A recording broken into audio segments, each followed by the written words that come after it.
In those days came John the Baptist preaching in the wilderness of Judea, saying, Repent ye, for the kingdom of heaven is at hand. For this is he who was spoken of by the prophet Isaiah, saying, The voice of one crying in the wilderness, Prepare ye the way of the Lord, make his path straight. Matthew chapter 3, verses 1 through 3.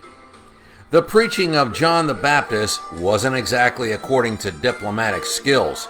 It was personal, abrupt, powerful, forceful, and straight to the point. It minced no words. People sometimes speak of the spirit of the New Testament being different from that of the Old Testament. But Matthew 3, 1 through 7 overthrows this belief, as do many other passages, notably those of the book of Revelation. How could God's attitude towards sin change? The Baptist called these individuals children of Satan.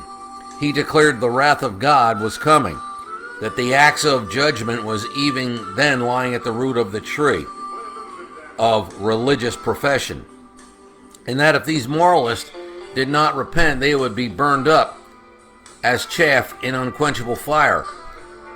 To strike off a branch of a tree is partial destruction, but to lay the axe at the root means total destruction. To be sure, John the Baptist used the tree as a symbol to picture the professors of religion.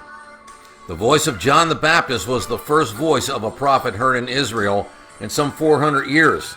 Without the voice of the prophet, Israel became bogged down in legalism.